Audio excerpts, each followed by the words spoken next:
PC. Muy bien, buenas noches a todos los compañeros.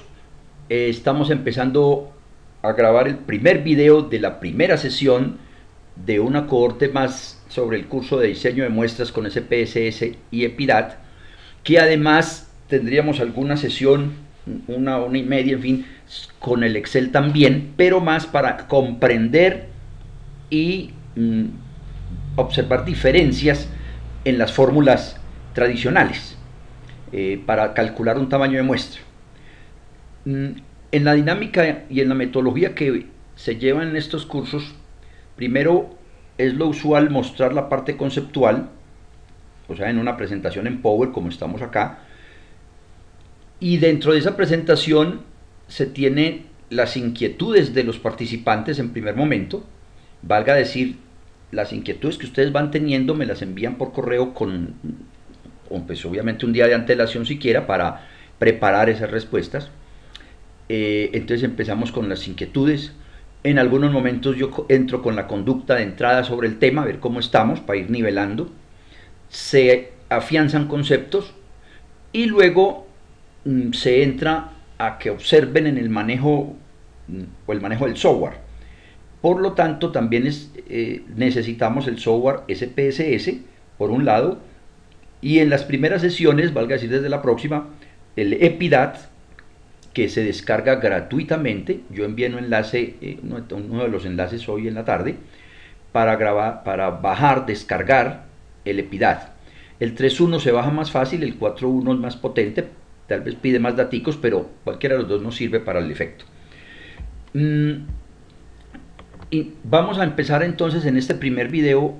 Voy a hablar algunos detallitos de generalidades o motivando lo del curso. Esa pantalla que ustedes observan es básicamente un mapa de Medellín. Ya alcanzamos a ver, voy a hacerle como más énfasis. Aquí alcanzamos a leer la palabra Medellín. Esto es en Colombia, para Alberto que de otro país. Y tenemos otros municipios, que llamamos municipios, en otras partes son provincias, estados. Este es un mapa que lo quise traer en primera instancia, dado que gran parte del curso hace énfasis precisamente en muestreos que tienen que ver con esta situación geográfica. De ahí también que me satisface en las digamos, expectativas que tiene Eduardo de hacer muestreos de ciudad, porque aquí tendríamos Medellín y Medellín está lleno de manzanas y las manzanas de viviendas y viviendas de hogares y personas. Pues ahí es donde entra el detalle de hacer un muestreo polietápico y eso es el objetivo nuestro. No obstante, antes de entrar a ese tema de polietápico, pues también es cierto que necesitamos reforzar por un lado, afianzar por otro o uniformar conceptos de los muestreos, del muestreo aleatorio simple o sistemático, que son los más tradicionales. O sea, también hay que calcular el tamaño de muestra. Bien, yo tengo la siguiente conducta de entrada, que no espero demorarnos demasiado o mucho, sino ver solamente una panorámica. Recordándoles que el 1 es sí, el 2 es no, el 3 más o menos, el 4 no tenemos ni idea, por decirlo de otra manera. La primera viñeta dice: el muestreo aleatorio simple, que ya entonces vemos que es la sigla, el más, se prefiere al muestreo sistemático. 1 sí, 2 no, 3 algunas veces, 4 no tengo claro la pregunta, o es ambigua o alguna cosa de esas. Pero el 1 sí es sí, el 2 es no. Por favor, me dan sus opiniones. El objetivo aquí es solamente ir dándome una idea de los conocimientos que podamos tener, pero todo ello se irá afianzando al transcurrir el curso. Bueno, es el más o menos, o ambiguo, en fin. ¿Qué nos dice los demás compañeros? Arriesguémonos, porque no hay ningún riesgo, entre otras cosas. Bien, mientras me van colocando, es, digamos, lo que se asemejarían en algún punto los dos muestreos, pero definitivamente no puedo hablar, claro. Sí, tú dices, yo pienso que depende de la disponibilidad. Pero la disponibilidad de qué? De las unidades de análisis, disponibilidad de dinero, disponibilidad del marco muestral. Bien, hay mucha tela para cortar en estos temas de muestreo. Sin embargo, para esa primera viñeta lo que puedo mencionar es que definitivamente, pues, al tener dos nombres distintos, pues tienen sus características que los va a diferenciar también. Aunque en algunos casos dice, bueno, hagamos el muestreo aleatorio simple, que es muy parecido al sistemático. Pero eso es que sea parecido, no lo veo tan cierto. Entonces, en mi opinión, y lo otro es el hecho de que uno decir que se prefiere, también pienso que esa palabra no siempre cae. Dependerá, eso sí, también de cómo tenemos nuestro marco muestral, el objetivo de la investigación y otras variables más. Entonces no es que se prefiera. La segunda viñeta que nos dice, el muestreo por conglomerado se prefiere al estratificado. ¿Qué opinamos ahí? Y el que calla otorga, o sea que le pongo un 4. Mejor dicho, dice, no, yo no tengo idea. El muestreo por conglomerado se prefiere al estratificado. 1 sí, 2 no, 3 qué es eso, 4 ni idea, en fin, algo así. Veamos otro riesgo, que no es riesgo de ninguna manera. Muy bien, perfecto. Yo creo que sinteticemos de una vez. Prácticamente todos los muestreos dependerán de lo que nos dice Alberto, bueno, no solo el tipo de población, sino el objetivo. Y el objetivo pues está ligado pues para dónde voy a llegar. Entonces no es que unos se prefieran a otros. Es más, claro, depende. Es más, si fuésemos 20 investigadores, surgen 20 diseños de muestra. O estrategias de muestreo, que es más grande el término todavía. Y todos con argumentos. O sea que hay que buscar es tener una buena argumentación, buenos conceptos para seleccionar el mejor para cada caso. Muy bien, sí señor. Un marco muestral es un listado de unidades de muestreo, unos sí, dos no. Aquí lo que busco también, pues, aparte de irnos ambientando, de ir conversando sobre el tema, pues es mirar unidades de muestreo. Será lo mismo que unidades de análisis. Elemento muestral. Entonces son conceptos que entre otras cosas, en la tarde, y me confirman, les envié también el ebook, donde debo reconocer que hay algunos enlaces, sobre todo los que tienen leondarriobello.com,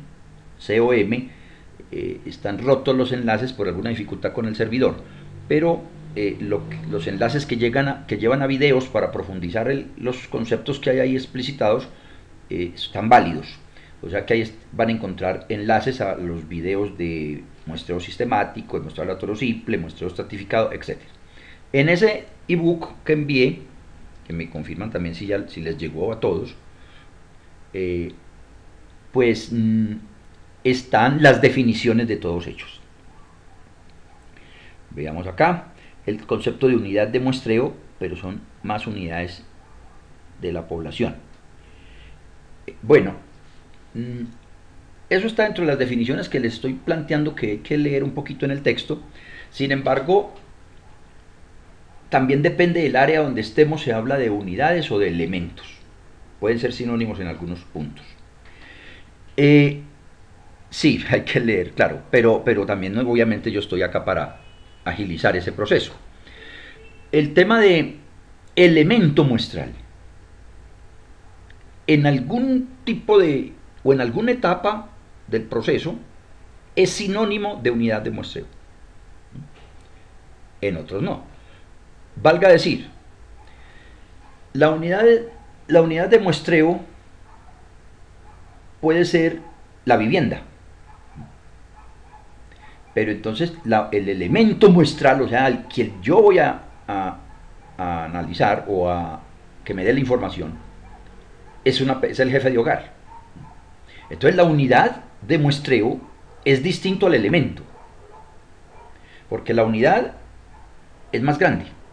La unidad está compuesta de elementos muestrales. Vuelvo a reiterar, la unidad puede ser la vivienda y las personas serían los elementos. Y después vamos a preguntar sobre algo, si estamos en salud, sobre algún tipo de sintomatología o algún órgano del cuerpo humano. Ese podría ser la unidad de análisis. Entonces es distinto también, ¿sí? La unidad de análisis es ya sobre lo que se mide, pero esa unidad de análisis, si ponemos el riñón, hace parte del elemento muestral, que fue el jefe de hogar, si es el caso, y ese está dentro de una unidad de análisis que es la vivienda. Pero en algún otro contexto, yo no tengo unidades. Yo puedo decir que voy a ir a una institución educativa y selecciono al azar. Ahí no seleccioné ni grupos, ni seleccioné salones, no, seleccioné personas. Entonces el elemento es igual a la unidad. Queda por ahora un poquito más claro el asunto sobre diferencias de tres términos que mencioné: unidad de análisis, elemento y unidad de muestreo. Insisto, hay que leer un poco más. Perfecto. ¿Cuántos listados se necesitan para construir un marco muestral? Bueno, eso yo me les adelanto yo antes de que me respondan. ¿Cuántos listados? Bueno, eso dependerá de las etapas que tengo. Etapas en el muestreo. Pero lo que sí es cierto es que cada etapa debe tener un listado. Entre otras cosas, estos diseños, la utilización del SPSS, requiere hacer las estrategias de muestreo para poblaciones finitas.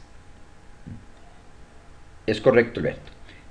Y si son poblaciones finitas, entonces yo debo saber cuántas son esas unidades. Pero vuelvo al tema con el enfoque nuestro. Manzanas, tengo que tener un listado de manzanas. Que es muy difícil tenerlo, que no se consigue, que tal cosa. Ese es otro problema. Si lo vamos a diseñar bien, hay que hacer el esfuerzo de conseguir por algún medio ese marco muestral de manzanas. Luego de las manzanas, pues tendremos que tener las viviendas. Bueno, entonces habrá un listado de viviendas, pero de las manzanas que ya seleccionamos. Y así sucesivamente. En los últimos trabajos que me han tocado, pues a nivel nacional, en Colombia, pues, usualmente nos toca tener los listados de los municipios de Colombia.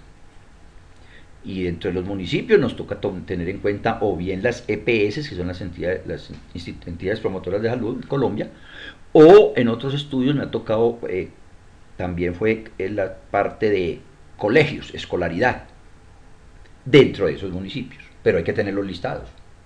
Y dentro de los listados de los colegios, cuando ya se seleccionan, hay que buscar el listado de los grupos a los cuales voy a ir. Entonces esa es la dinámica, siempre hay que tener listados y se van construyendo, esa es la otra diferencia importante. Bien, yo llevo ya este videito un poco muy largo, voy a parar para arrancar con otro.